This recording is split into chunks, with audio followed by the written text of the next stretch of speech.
Yep, we'll get underway. Thank you, everyone. Welcome to this afternoon's meeting of the Safety and Resilience Committee. We have an open karakia from this morning. So we have apologies from Councillor Tim Needham, and also an apology from Chair Gretchen Robinson for lateness. So can somebody move that we get those, please? Some of all, Councillor Noon, thank you. All those in favour? Aye.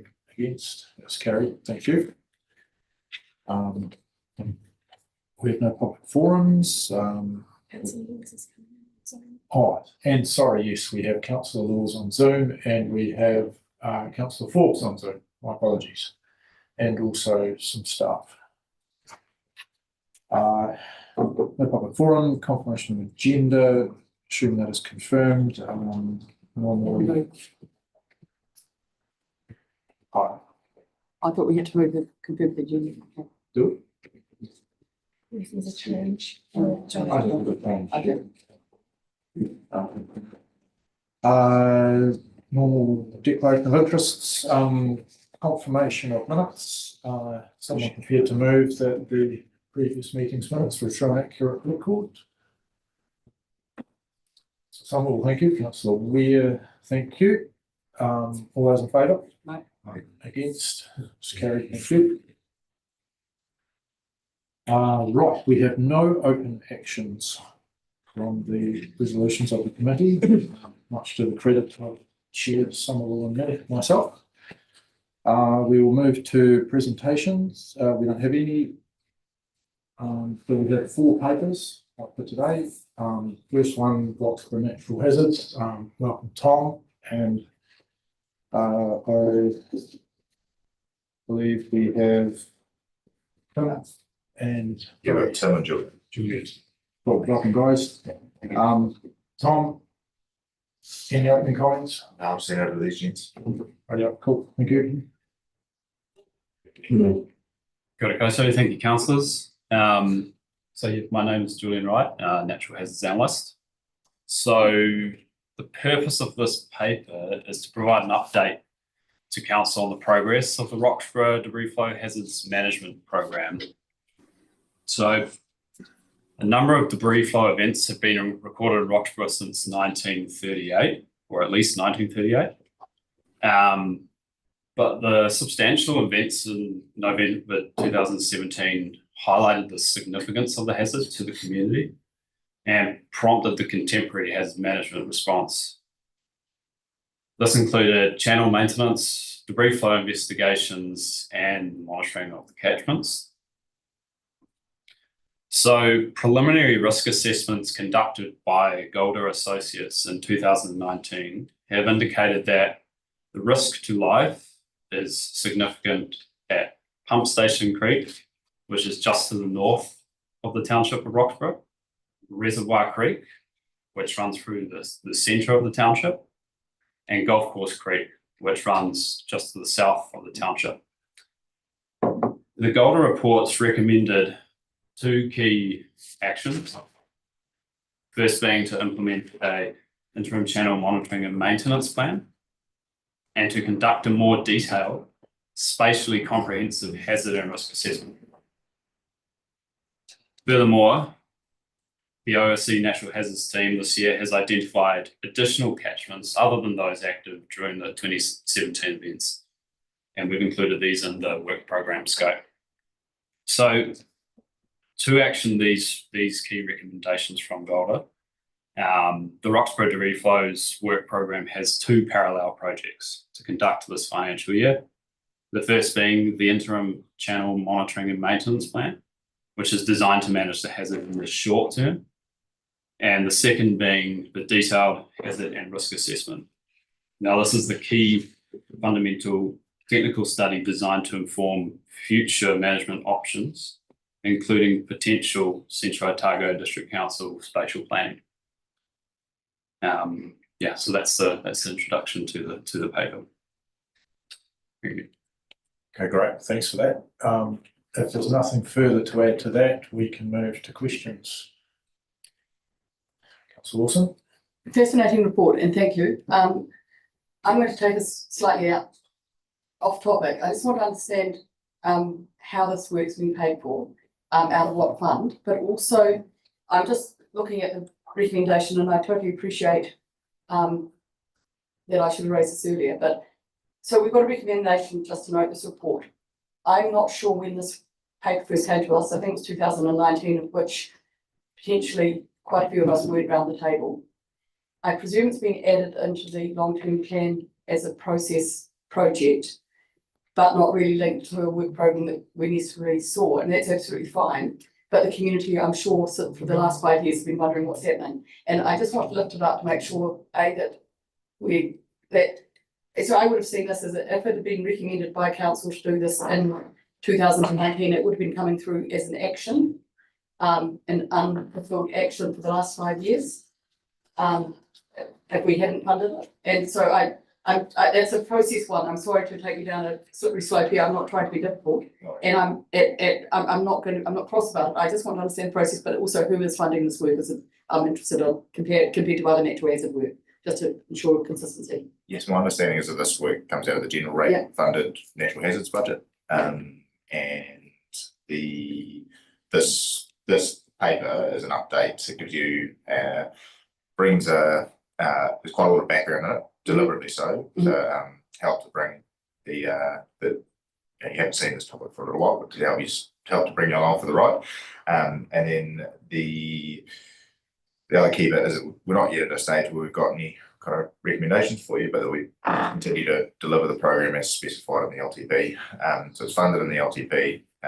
The key purpose of the program is to deliver upon recommendations from previous reports, and to inform hazard management in this area going forward. Well, I'm absolutely delighted. Our follow-up question is, have we got any others that we've had reports on and haven't acted upon that we should be having our mind over or accelerating? And because I can't recall this one coming up in my time on council before, but it may well have been one of the first council meetings I had. I could be wrong. Yeah, we'd have to go away and check. Yeah, I don't think there's any other programmed work streams to respond to natural hazards that you're not already aware of. Right. The team have been really proactive in sending updates regularly as these projects start to progress. This is just one of the ones that's been a little bit of a just coming to the fore now. We are also undertaking a region-wide risk assessment at the moment to support prioritising any new projects that pop up due to new events and other bits and pieces as we move forward as well. And that's a paper that you get some understand. There's a paper that will give you some understanding of that process a little later in the meeting as well. Okay. And third question. This morning we had a paper on hill country erosion. I presume, and appreciating the climate in this environment, that it is problematic doing any hill country erosion work in this area. But has there been any joining up with that project? Yes, there is. So I'm a member of the panel of ORC people involved in that hill country project as well. So the purpose of that was to make sure that all the different parts of ORC are aware of what's going on within those various projects. Thank you. Cool, thank you. Just noting Councillor Mepham has joined us online. Councillor Noon. Thanks, Mr. Chair. The second bullet point, Julian, that you referenced under paragraph 8, the hazard and risk assessment work or technical work that we'll study that's going to happen. Obviously, we've got X amount of technical information up until now because of previous studies, etc. I suppose I've got a couple of questions. One is, what influence has that existing technical data had on Central Otago District Council's district plan decision making? And the second question is that additional work is suggested to align with spatial planning. So just trying to understand what's the time frame of of that process for sort of Central Otago District, which could be, I don't know, it could be a year or two or whatever down the track. So I just want to understand, the influence we've had over Central Otago District Council in terms of the awareness, because we've obviously got to share this information once we receive it. Just understanding whether that's influenced their decision making in district plan sense, and then the timing of any new information for them to be able to be perhaps better informed. You're right. Yeah, I can start off and then hand over to Tim to refine a bit. So firstly, I would say that we've already kind of deeply involved CODC planning personnel with this work, have been involved with our tenure evaluation process for this work. So I don't want to speak to exactly how they've implemented their policy, but they have already utilised the existing data that we have for what measures they have already undertaken. In terms of the time frame for implementing any potential options, I guess I'm not sure yet, although we hope to have the results from this study available to them by the end of this financial year. So I'm assuming after that, yeah. I'll just add to that one reason for this project is that they're working on their spatial planning for the Teviot Valley. So approached us to be involved to make sure they thoroughly considered these natural hazards. Yeah, so there's obviously a high degree of collaboration occurring in the past and currently and going forward. Yeah, I'll just add to that. I know after 2017, there was quite a bit of back and forth and joint monitoring and effort between the hazards team and some of the infrastructure teams, so from NZTA and CODC. And also noted there was a reasonably big effort put into what civil defence response looks like to these types of events going forward. So that included some community meetings and efforts to educate the community on what the hazard was all about. So that's all occurred alongside the longer occurred and is continuing to grow and develop as more information becomes available, and then that also obviously underpins, so those relationships underpin some of the work these guys are talking about in terms of the future spatial planning. Just follow up. Mr. Chair, so if Joe Bloggs or Mary Bloggs was perhaps pursuing the idea of purchasing a residential property in Roxburgh, and they sought either a PIM or a LIM, a property information memorandum or a land information memorandum, the existing technical information or risk information would pop up on the CODC district plan, or would you have to refer to an ORC or website to seek that information? Not 100%, but I'd assume that it would be referenced in the LIM and possibly as a hazards overlay within their planning documents as well. Thank you. Cool. Thank you. So we've got Councillor Laws, then Councillor Melton, Councillor Merton. Go, Michael.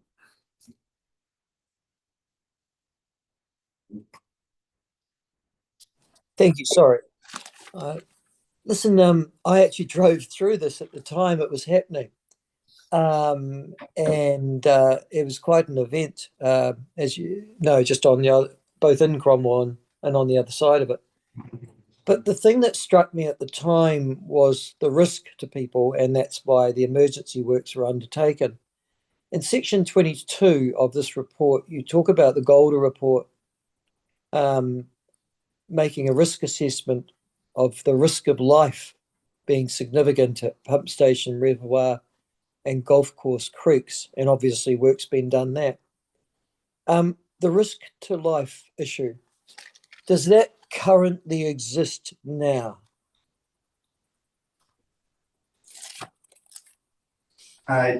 Yes, that assessment was made at the time in 2018, 2019, and it remains still the case. There's been only moderate on the ground physical changes made since that time, mainly upgrades to some of the culverts under the roads. So the obvious question, it's 2024 now. It's 2019.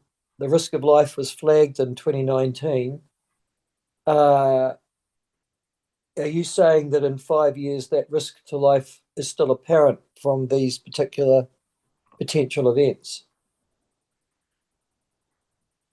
Yeah, I think that is what we're saying, and this work is designed to give us an updated and two, an improved estimate of what that risk to life it looks like going forward, and taking into account those existing actions that have occurred, and also looking at actions that might be able to occur further on down the track as well. So this study will help to inform that process, just in terms of one, understanding that risk to life better, and two, influencing any mitigation as the process moves forward.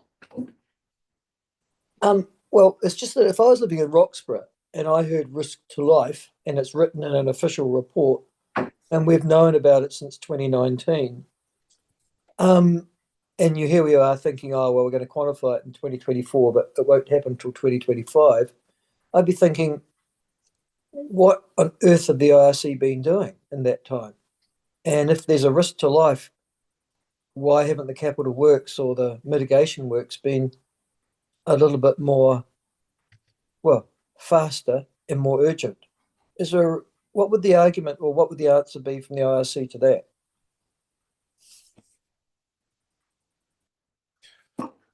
Any management of that risk to life is a joint agency response. So we are responsible for a range of river activities, but the majority of risk to life in this case relates to transport corridors and location of housing and other bits and pieces. And those things are managed by other agencies, so that we provide information to inform how they respond and how they might undertake activities to reduce that risk to life. But on the whole, a lot of those decisions are made by other parties. We obviously play a role, and part of this process is to bring better and more up-to-date information to light to be able to inform those parties to continue to make decisions, and also to help us to make any decisions that we might need to make in terms of managing our infrastructure or how those waterways operate at the moment. Well, can you quantify the risk to life? The risk assessment that was made by Golder was reasonably generalised and didn't map out the risk to identify higher and lower areas of risk. They identified that risk was likely to be above that threshold of being significant at places on those alluvial fans. And the purpose of the risk assessment study that is planned is to take a much more detailed look through debris flow modelling to enable us to map out the distribution and variation and severity of risk across those debris fans. So we will have, by the end of this process, a much more detailed understanding of both the level of risk and its spatial distribution. Okay. If I could just add to that, so I think I'll just draw your attention to the process we've been through in Glenorchy as well. So the situation there was that we had a generalised report that flagged a significant risk to life some time ago, and then upon working through more detailed studies, that risk assessment was eventually reduced based on more detailed information and better understanding of the hazard and how it might play out. I'm not saying that will be the case here, but this work that's outlined in this paper is designed to go through that process and get us to a place where we've got more certainty around spatial extent and more certainty around actual risk mechanisms, and therefore what to do about it. Okay, great. You're all done, Michael. Thanks for that. Councillor Malcolm and Councillor. So we'll be back to the community in July 2024, back to the community, and they've had a copy of the scholar report and your update where your work program is and everything. Public meeting in Roxburgh. I'll kick off. So there were several community meetings following the debris flows in 2017, with I believe GNS Science also presenting at those, as well as ORC staff. And my understanding is there was initial meetings following the debris flows to say what work was planned for those investigations, and then we would have reported back on those findings as well. And Julian can do that as well. It's happened this year. I'll just add to that. So yeah, in addition to that, this year we joined a meeting with Civil Defence, and they went to set up a community response group in Roxburgh, and we joined to both give a general natural hazards kind of information session, as well as a focus on the debris flow hazard. But then we also updated them on our work program of what we're going to be doing. Over coming year or so. Yeah. Right. So follow up on that. So you're doing this continual mapping and improving your knowledge on the site, but in the interim, am I correct in saying that you're keeping those channels clear? You're clearing the channels to the bridges and the lights. That appears to be what's happening. Yeah, so regular inspection and maintenance is occurring both with our staff and effort, and then where those culverts or assets that might cause restrictions are owned by other entities, like NZTA, they're also doing that with. Yeah. So I suppose, and that comes back to cost again, is so when we're doing it, that won't come out of our hazard budget, it'll come out of a river management or something. Yeah, the general river management rate would cover our river inspections. Yes. But then, road or transport farming would be dealing with some of it as well. Yeah, and was there anything from that the latest July, because we've had this in referring to that clause 22 about risk of life and that sort of scenario, was there anything, any unease or anything that you felt within the community, from the community at that stage, or they're comfortable with what was presented at the meetings, that we had things in hand and they understood? They understood the risks they possibly are in. Yeah, it's difficult for me to speak to the community's concerns, I guess, but I can give a general feeling of what I felt from that. The general feeling was that at least the people in the room on that night did not seem surprised by the debris flow hazard information that I presented to them. Most of the concerns and questions were raised were generally about, I guess, the flow restrictions and that those associated with culverts and that. Yeah. So there's a pretty good understanding there from the public of what's actually happening, and based on that meeting, although it was also the people who were, I guess, were willing to go out to a community response group meeting, so they may be the people who are interested anyway. Just caveat that with absolutely. Someone could have looked out last week, and this headline may present as a bit of a surprise, but that would only be natural. And so we'll continue to work through processes of informing the community, especially as these studies ramp up. Thank you. Thanks, Chair. Okay, thank you. Welcome, Gretchen. Tim. Yeah, I was sort of heading along the same lines as Michael, so I've sort of rephrased my question. It is around prioritisation. This was evident, I understand, from 2019. We've had a few years since. So, what has influenced the priority of this now, as opposed to back in 2019? Is it just turned up in the workflow? Is that what's happened, or can you explain that? It's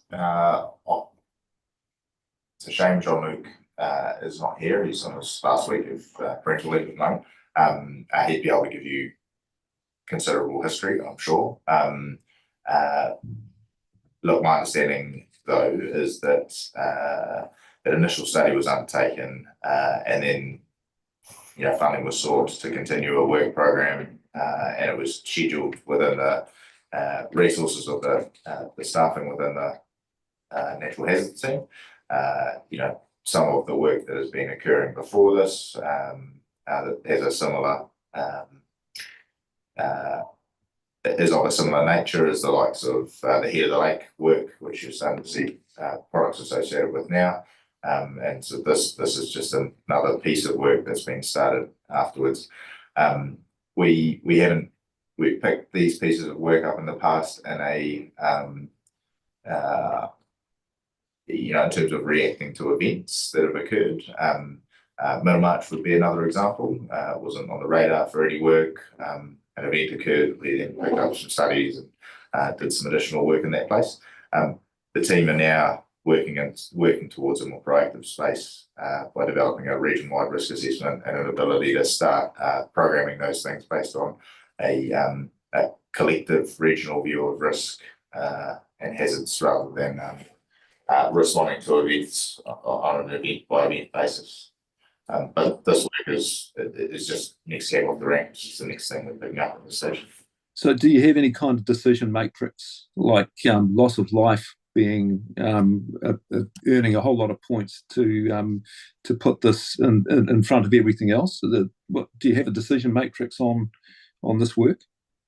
Yeah, we'll update you in our final paper today on a work to develop a prioritisation approach for the region, and exactly. So you haven't had exactly one. You haven't had one up until now. Is that not as a systematic approach? Yeah, not a formal systematic tool, but rather a professional judgment type approach. I'll certainly recommend getting that underway. So thank you. Thanks, Tim. So we've got Lloyd and then Alvin. Thank you, Chair. First of all, thanks for the report. It's like really good to see Roxburgh. The issues there come to the fore, and it has been mentioned. I remember Dr. Palmer was talking about it briefly at a couple of meetings as well. I just got a really quick question because I'm reasonably familiar with the Reservoir Creek one. Now, or just the bottom end, and you can see where the potential risks lie. But right at the head, just where it comes to the town, there's like a blockage point up there. Is that a monitored point? Because you look at on page 10, you've got your alluvial, your flood or your debris plan that comes off that main creek. Yes, our river management team make regular inspections of Reservoir Creek in particular, but also the other creeks in the Roxburgh area, and will they're keeping a close eye on those creeks for changes in bed configuration or bed levels. So I think that's an area where there's significant work after the 2017 floods to clear that zone out. Yeah. And Julian is working on a approach for a more regular detailed monitoring of bed levels in those creeks as well. There's a risk spots. So that there that Tim is referencing is that's the interim plan.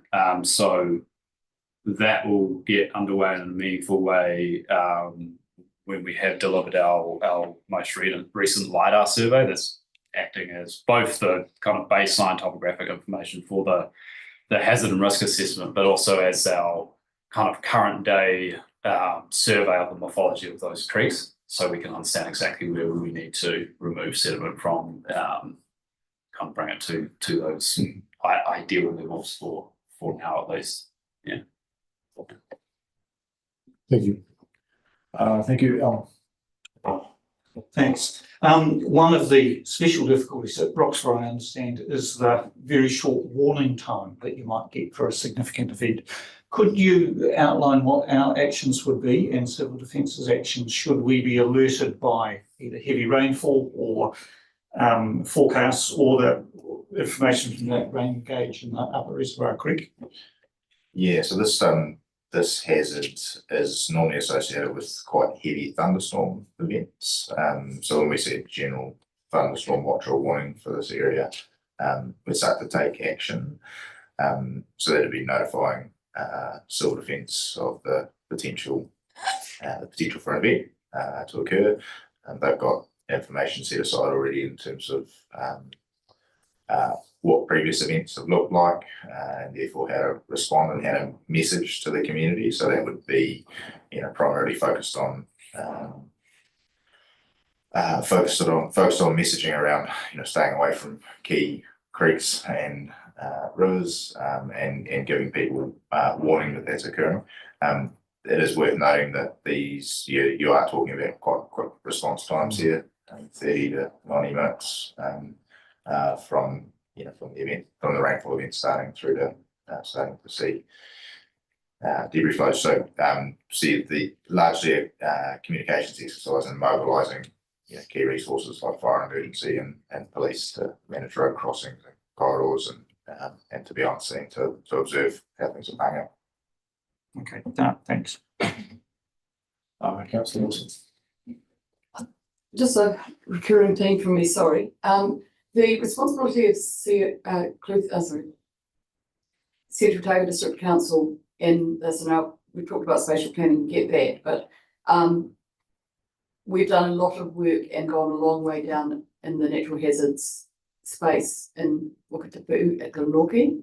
Would you anticipate us going the same way in this case, and it's just getting that policy consistency or our input consistency here, how far we would plan to be going down that? Because I think actually the more I've thought about this should be a triennial agreement thing, that we actually have an agreement that this is our role and the next is your role. Don't mind helping out, but actually at some point we need to, otherwise it becomes a very murky space for responsibilities and when it comes to people getting cross with us if we don't act. I think in terms of that relationship, like we keep regular contact with CODC, and this part of the reason for this study kicking off as it is and the timing that it is at the moment is to inform that spatial plan. And so we always try and line up work programs together and liaise on these things. We have good connections through obviously holding the civil defence group office within Otago Regional Council and having those connections through civil defence.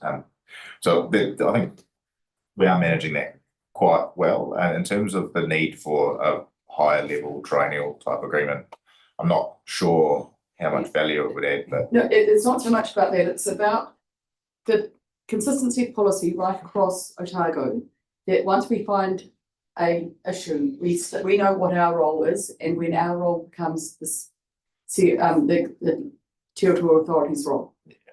And that's where I think the functions of the agencies involved are generally well understood, and our role is to present, and working alongside them is to present all of the options for adaptation or mitigation that are will address the hazards that our team identify. From there are decisions that need to be made from those delivery agencies as to whether they choose to fund those actions, and that's the same for this table for actions that are ours. If there are river management actions that clearly fall to us, the decision is around this table as to whether or not we choose to fund those actions. So I'm fairly comfortable in terms of what our role is. We work collaboratively to a point where those options to mitigate those hazards become clear. Past that point, there are decisions to be made by individual agencies as to whether or not they choose to fund. What we need to make sure, and we do work really closely with all these agencies, is that those actions aren't a surprise when they land. They should know, through working through the process, that these things are likely to come up, and then be decisions that have to be made, whether it be CODC or NZTA or whoever else might be involved, LINZ. So I'm fairly comfortable, Kat. I know the question, and I think the process, albeit it's relatively new because this adaptation sort of larger studies are reasonably new for the council. But I think as we see head of the lake reach that point where it comes back to this table and there'll be ORC actions, QLDC, others, and then Roxburgh will play out the same way that provided that the collaboration has been occurring through the development phase and the work that Tim and the team are doing now, that process should run fairly smoothly. Yeah, look, I know I'm impedant on this and I'm sorry, but this comes down to at some point, people paying for their own land. And at the moment, as I clarified earlier on, this is a generally rated issue. And at some stage, I think we need to be really discerning about at what point we say it should be generally rated. And generally, the action phase, as it is at the moment within schemes, falls to targeted, paid for by those that benefit. So you're right; those are definitely conversations at the point in time where we start to commit expenditure to the fix, if we call it that, or the preventative measures. Then we need to be quite deliberate about who we're seeking funding from to pay for that. And I'm not trying to debate, but just for clarification, my concern is that we're going right down a path on some catchments, and yet we haven't got the basic information on LIDAR and a whole of Otago. And it seems an inequity that I am and have experienced concerns about, and that's where my discussion point, my questions are coming from. So I know that you're all over that, Tom, though. Understood, thank you. I think too, just to clarify, Tom, it's correct in saying that since the major events, there has been quite a bit of remedial work done there already. And also that remedial work for the town and for the state highway is really restrictive. Like it does create some quite substantial issues for traffic, and because they've been quite major works. So there has been something underway. It's not as if we shouldn't give the impression that nothing has been done. Yeah, there's not been there's been some reasonably substantial works undertaken already. By NZT. Yeah. Okay, cool. If you have one more question. No, I was just happy to move the motion of the paper, if that's okay. Yeah, that is okay. If your indulgence, sir. Lloyd, you'll see anything? Okay, cool. Any discussion? Yeah, but the only thing I'd like to say as the mover is that I do particularly note the work that has been done. This is just not paper. There has been actions taken to mitigate what is happening, and now we're really making clear the position going forward. So I think it's a very good move. Understand what people are saying about prioritisation, and that comes later today. But the work, there has been good work done in Roxburgh. I've seen it myself, and we're on a good path there, I think. So happy to move the paper. Great, thank you. Okay, if there's no other, Sorry, just to really, Go for it. drag it out, but I think it's important to note as well in a hazards environment and a island that where we live, where it's really dynamic as well. We're going to get from time to time events, and they may not have been in our prioritisation matrix, and they may significantly shift the way that we think about the hazard landscape in our region. So yeah, we need to be flexible, and we need to have information as well to feed into that prioritisation matrix. So I just think this type of work is really important too, and sometimes we do have to do a bit of extra work after we have events as well, and we do that. And that helps us to prioritise, and it's going to be fantastic to have that matrix, but I'm just saying it's going to be dynamic. It's not going to be, here it is, here's the template, and off we go. We're sorted from here because hazards are not that simple to manage, but it's a bit of a mixture, and yeah, we still need these types of studies and work. So thanks. Okay, great, thank you. Any other discussion? No? Okay, I'll put the motion. All in favour? Right. Against? That's carried, thank you. Thanks, gentlemen. So we'll move to next paper, 9.2, Heather Lake.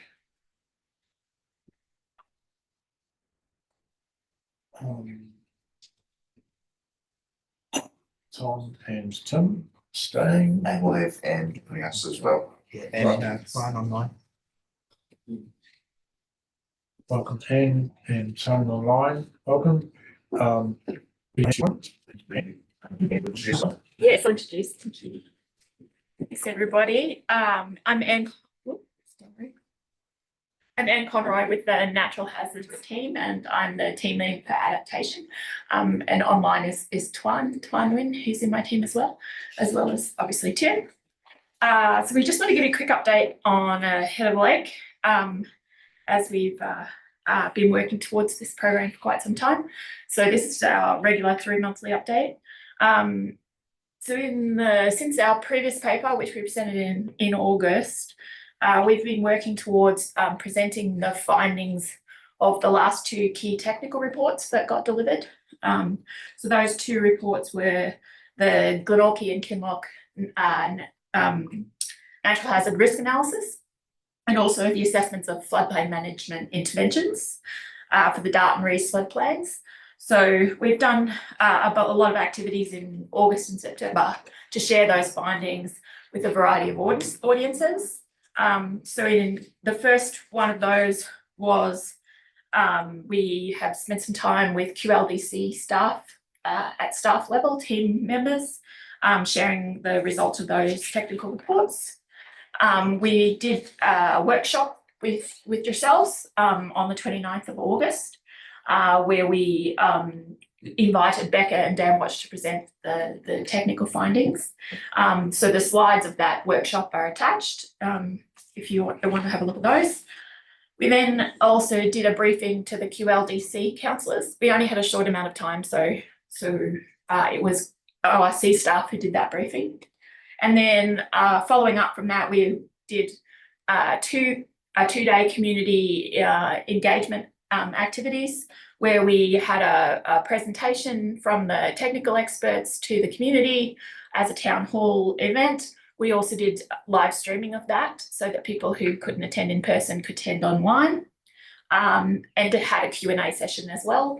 And then we did a drop-in session the following day so that people could come along, and if they had any one-on-one questions they wanted from the technical experts or ORC, QLDC and other staff that were in the room, that we could have those one-on-one discussions with the community.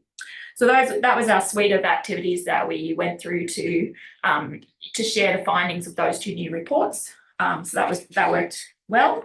So the next steps in the program are that we're developing a draft report. So currently we have an early stage of a draft report which we've shared internally with staff at ORC and different teams, and we've also shared it with QLDC and staff and OCAHA to get feedback and so that we can improve it. And then we're proposing to bring that draft report to the December council meeting for approval to take it out for a public feedback period over the summertime. And so that would be our next engagement activity, would be associated with that feedback period for the draft report. We also provided an update here in response to a request at that previous paper to provide an update on the expenditure to date, and that's included in paragraph 35. So we currently, for the Head of Lake program to date, the total expenditure is 1.5 million since 2019, and it's about 35% staff cost in that expenditure. So Appendix 1 has a list of the deliverables of what was being delivered for that expenditure, and that it's provided in answer to your question from the previous time. Thank you. No worries. So that's basically and then just a summary in table 3 of the next steps in the program activity towards the final delivery of the final copy in early 2025. Timing's just a bit dependent on what sort of feedback we get through the feedback period. Any questions about that? Okay, great. Thank you. We'll move to questions.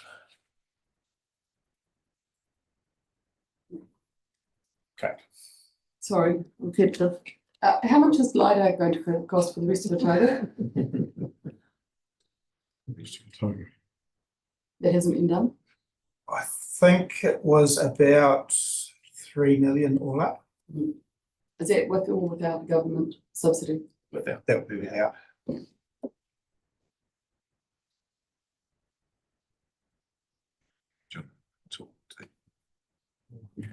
We've recently been setting up meetings to discuss the potential for funding and timeframes with based on feedback we've had at previous council meetings with LIMS and MB.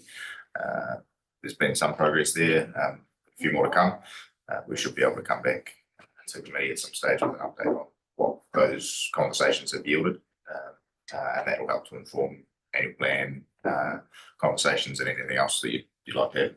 No, absolutely, it's just that whole priority thing, and I'm just going to, be So it's, you know what I'm gonna say, Kate? Yeah. It's our scope of this paper, however, we are aware and becoming more and more aware after each event and each piece of work we do about the importance of having LiDAR everywhere. So there will be some options coming back to council through the annual plan to think about how we could fund the acceleration of that program to complete LiDAR in Otago. Thank you. Thank you for that. Any other questions within scope?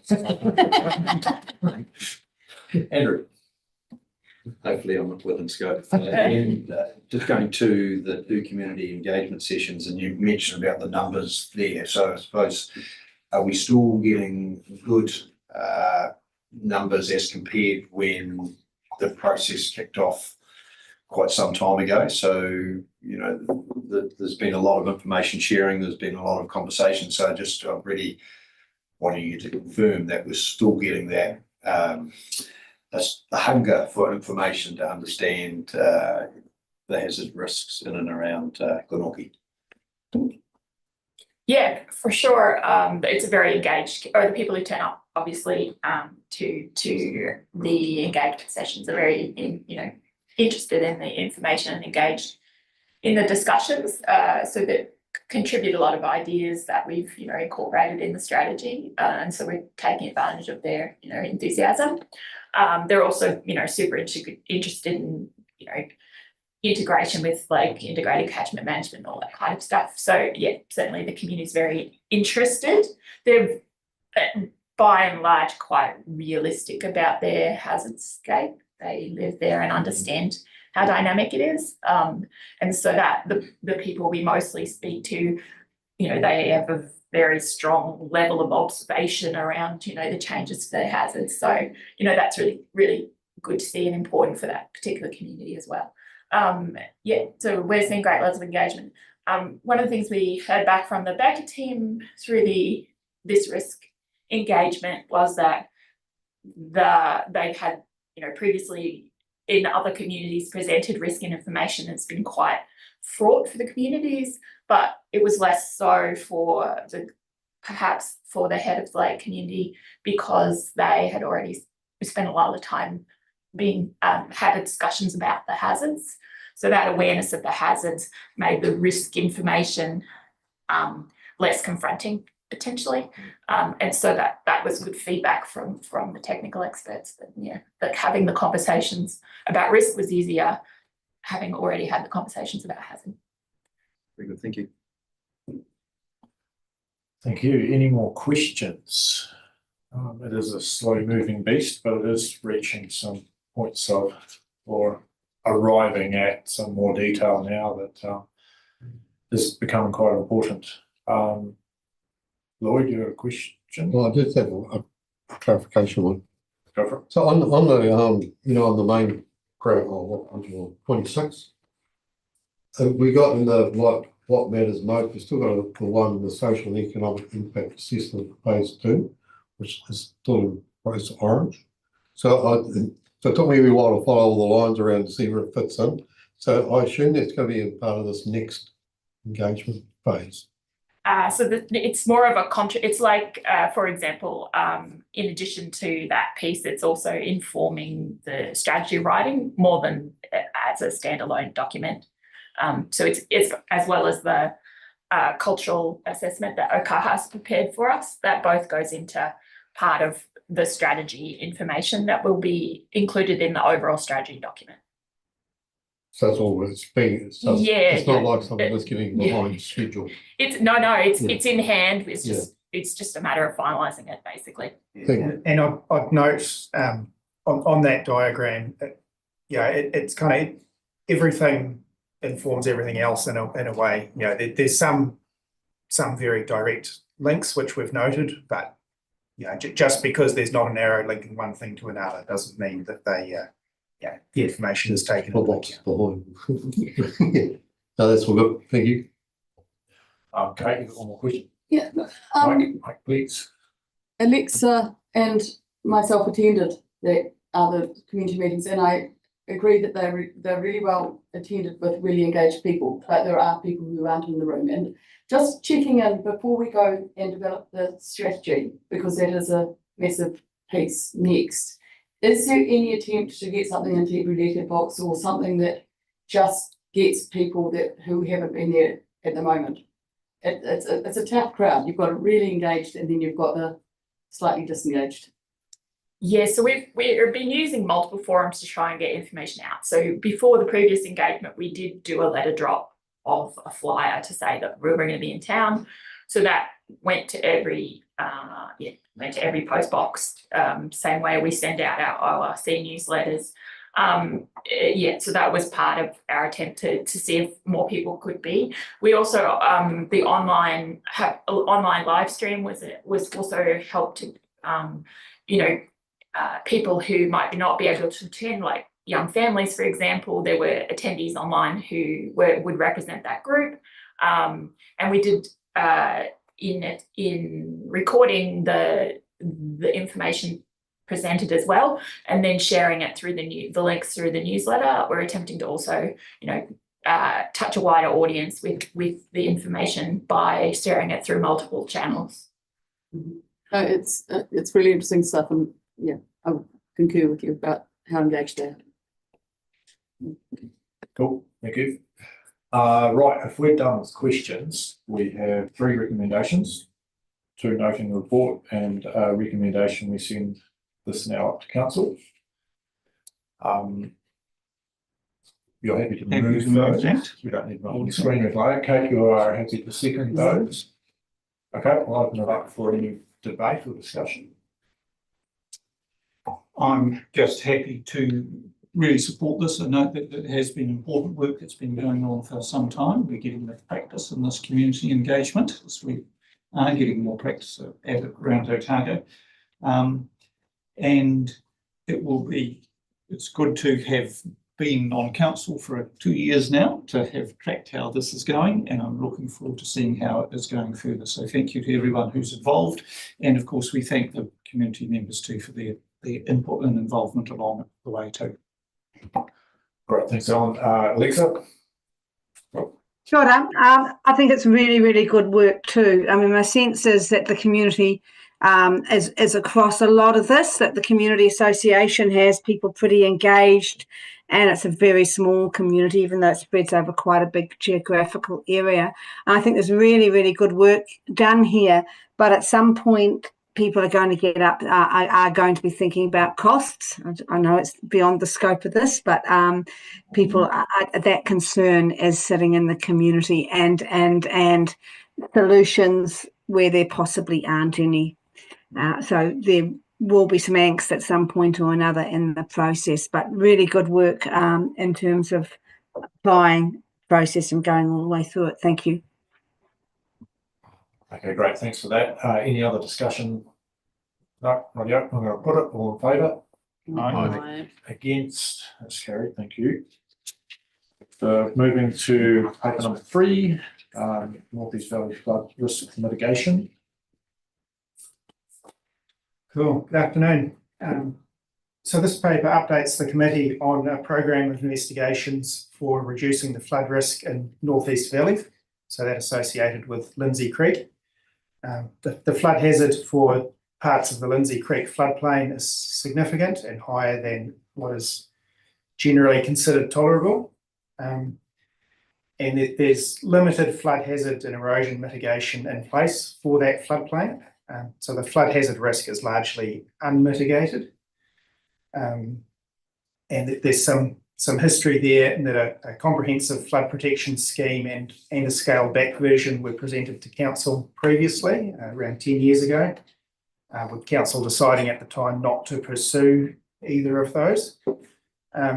So this paper essentially puts that issue North East Valley Flood Hazard Management back on the table for reconsideration. And it notes that there's a multi-year program of investigations planned for reducing the flood risk in North East Valley, included in both the long-term plan and the infrastructure strategy. And finally, I'll just note that I'm sitting here at the table today, but John Luke was the main author of the paper. So he's been heavily involved in this work as well. Thank you. Okay, great. Thanks for that. The history of this one, but it's back at the table again. So we shall open it up for questions. Okay. The Love the Lindsay, wasn't there a Love the Lindsay group as well? Have we been engaging with them? And I've got a reason why I'm asking that question on any of this. Sure. Not that I'm aware of yet. Yeah. I was asked to attend in the Lindsay with a gentleman who was concerned about a number of issues. And I think he was a long-term plan. I'm not sure that he actually did because I didn't see it, but he expressed concern to me that a lot of the banks were, and there isn't any mitigation, I totally agree with that, but he said there were some plantings and things that could be done along the fence lines and around that, the banks and the higher banks that could at least slow things down. And he was really encouraging us to look at let rivers be rivers, but with that soft engineering rather than hard engineering. So your work will cover looking at those sort of things? For sure. I expect when we get to the point of looking at management approaches or management options, we'll consider the full suite available. And as you say, you know, the room for the rivers or nature-based solutions is, you know, everyone is very well aware of that as potential approaches to be considered.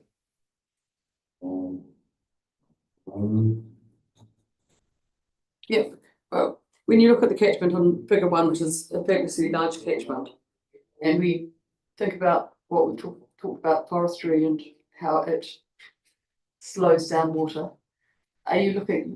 Would you be looking at potential encouragement of land use change in that area that may give reduce the flows of what is a relatively large steep catchment? It's probably too early to say what specific types of interventions may be considered.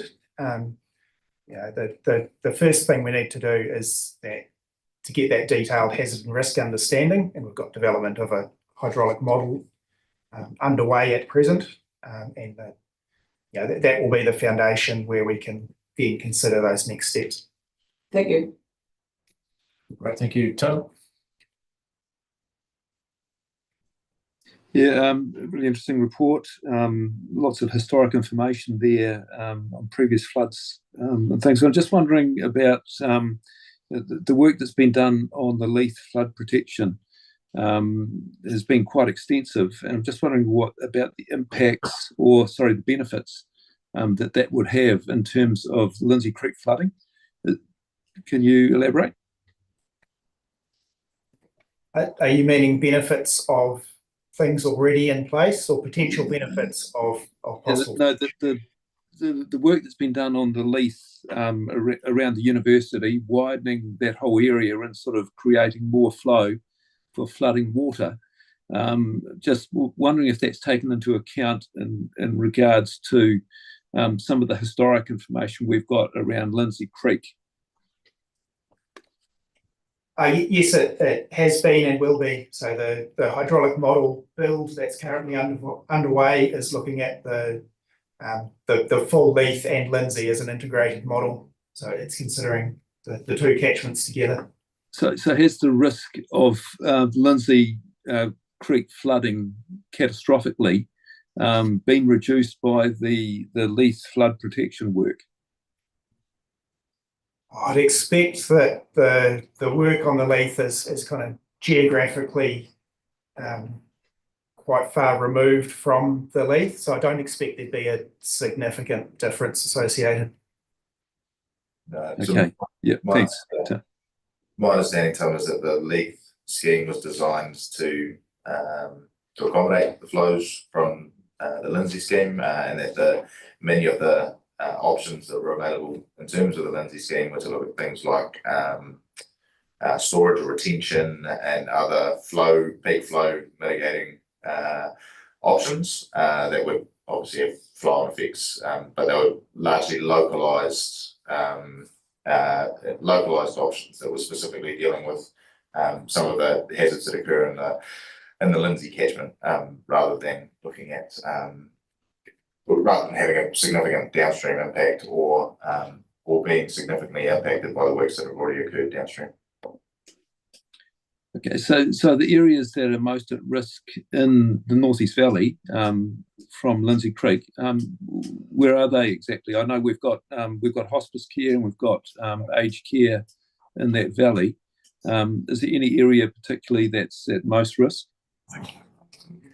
Yeah, there's a number of potential breakout points for flooding onto the river floodplain.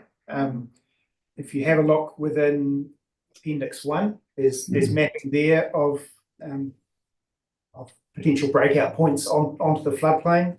And as an example, there's a photograph you see of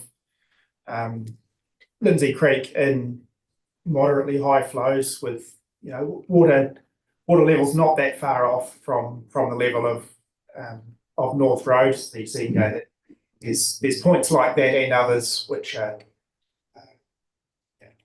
pretty clearly identified as places where flooding can and will occur. Okay, thanks. Great, thanks, Tim. Andrew? Just a question around the infrastructure in and around Lindsay Creek or across Lindsay Creek. Would all the bridge infrastructure be owned publicly, or would some of it be owned privately? There is a comment in the paper talking about ownership, and I think there's a mix of DCC ownership and private ownership and possibly ORC as well. So have we got some form of ability to ensure that assets that aren't owned by us are maintained in a way that the asset doesn't impede flows in rain events, for example? Yeah, our rivers team regularly work with asset owners who might have that kind of where they've got assets that might cause that kind of impact. Look at scheduling cleaning or maintenance of riverbanks around those structures, and so regularly work with those parties. Often it's the responsibility of the party that owns the structure to manage that. But again, we're just always in touch with them, working through that. And if something needs to occur, there's times when we'll get in and do the work ourselves as well if it's a high priority. Thank you. Okay, great. Thank you. Any other questions, Councillor Malcolm? Yeah, 24, paragraph 24. So, and that's saying that the floodplain was generally considered acceptable in New Zealand, and so it's higher than what's generally accepted, but people are living there.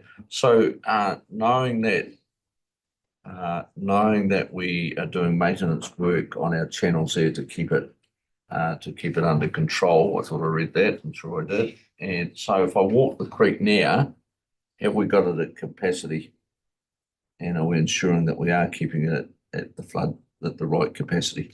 Yeah, that's the role of the rivers team undertake, is just ensuring that obstructions where they do occur are cleared and that capacity is maintained generally. Yeah, and look, that must be an exception, and even showing the photos that you've got in there, it becomes quite a difficult process with the actual restrictions of houses and banks either side.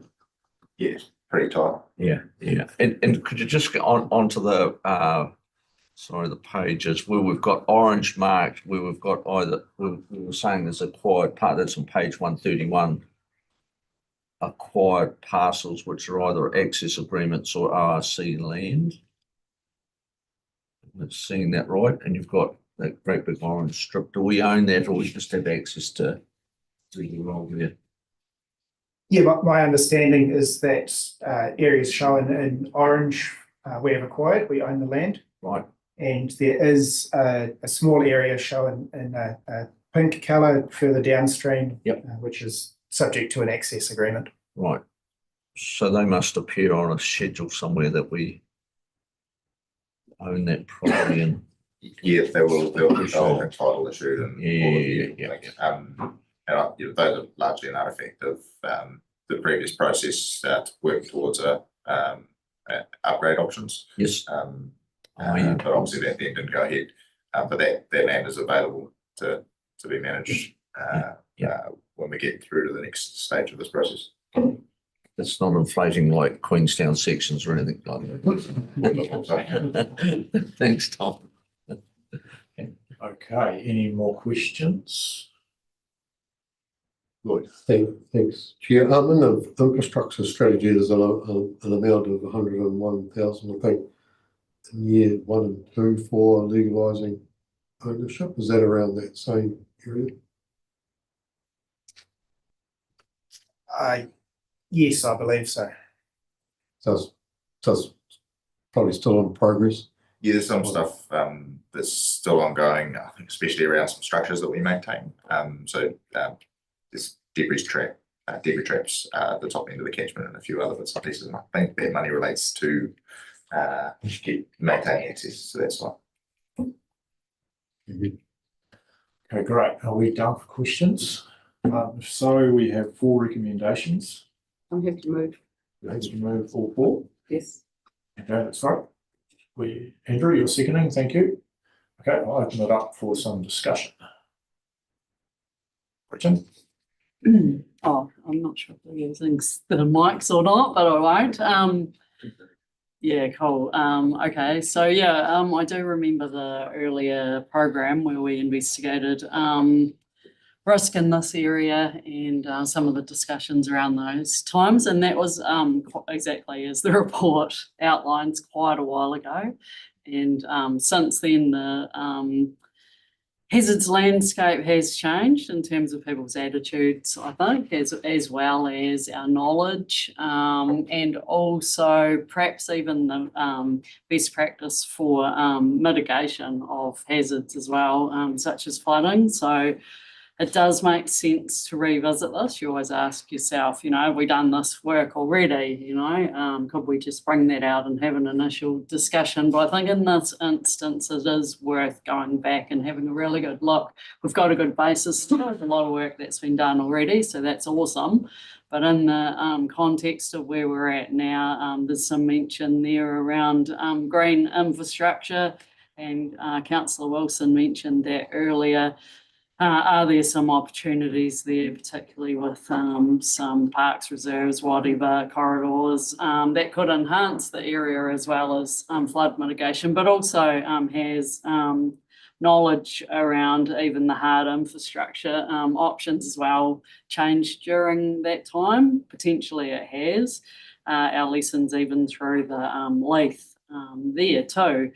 So it's a good chance to go back out. We know already, and I do remember at that time, we were well aware that there is significant hazard risk in this area. It is costly to deal with urban hazards, particularly where there's built up environments. But as the before the deluge work that the sector's been doing together is showing, sometimes it's far more effective to act before than it is to try and do it afterwards. So I think this is really crucial that we do understand this environment and we can have a really good informed discussion with the community, because it's really important as well. When you're living right, this is your home, it's really important to people. They want the information as well around, hey, yeah, there's a hazard, but hey, are there options here and how much would those options cost? Because they're obviously the natural questions that you would ask, and they're the ones that we need to ask on behalf of communities too. So, yeah, fully behind the recommendations. Thank you. Thank you. Anyone else wishing to speak? Pat? I'd just like to note, and agree with everything Gretchen just said, that this community, and someone pointed out earlier, there is a high level of vulnerability. It's a really well connected part of the city where people can get buses who can't otherwise drive, but who may have, who need flat land. You've got the hospice and you've got Ross Home, but you've actually got a relatively people living there. It's relatively cheap housing and very accessible. So I think that is another area that we have to put in our mind about making sure that it is. I think this area can be affected almost as quickly as Roxburgh in that event. And given that vulnerability also has to be considered, so I just wanted to add that in the mix. But it's also an area where the community has shown well in the past that it wants to be engaged with it and can bring some other alternative solutions to the table collectively, which is a really exciting option for Dunedin. Thank you. Anybody else? I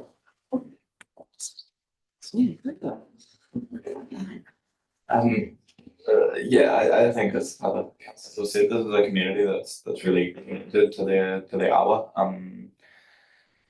and cares about these issues, so it should be something we're progressing. But I think I also saw when the ODT came about us discussing this, I saw a lot of people in North East Valley talking about how they thought there was the scheme and it had already been implemented and stuff, just because there were those 2 points where council considered that. And I think that is probably just a symptom of our information environment, but points the need of communication and community engagement, and we do progress with these. And I think we have improved that over the past years, so that when we do go ahead with this, it'll be bringing everyone along in a way that informs them and keeps them in the loop and stuff. So it's good to see. Thank you. Great, thank you. No one else? I think for me it was basically those points have all been well made, but certainly when the Leith was done, and it was a big meaty piece of work that has really enhanced and improved through that university quarter.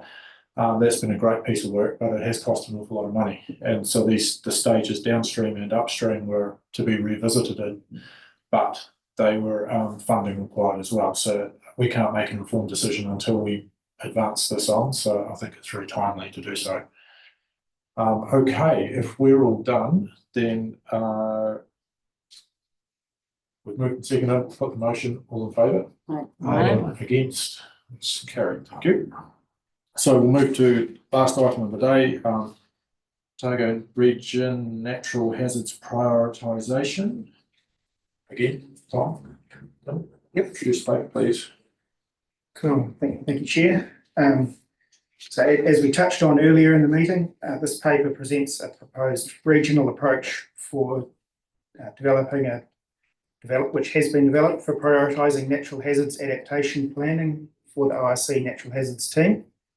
And the approach developed is intended to enable a systematic way to identify and define those key projects and our allocation of work as a natural hazards team. And the approach is intended to commence in implementation of that approach, intended to commence in this financial year and to be completed by the end of year 2 in the LTP. And I'll just note that in parallel to developing this prioritisation approach, we're also working on an analysis project that reviews natural hazards exposure and risk across the region. So it will be one input into that prioritisation approach, and we expect to report back on that work early in the new year. Open questions. Okay, great, thank you. So open up questions, Kevin. Very timely to have this, and it's great to see you working on it. Have you actually tested your model? Have you thrown in Glenorchy and thrown in another hazard area and seen how that would go with your model. Yeah, so if you see the various tables which describe different criteria, there's examples against each of those criteria for places which illustrate those characteristics. So, they're showing that they will be rated as higher risk or higher priority based against those characteristics. But the next step is to bring things more comprehensively together as a whole. Excellent. And I guess the projects that we've talked about today, the head of Lake Wakatipu or Roxburgh or others, I think they're very highly likely to end up as high priority. We know they've been identified as high risk. Where this approach will be particularly useful is things that I guess are the next tier down in terms of maybe severity, of the possible projects on that level. How do we distinguish between them in terms of where we go first? Excellent. Thank you. Thank you. Other questions?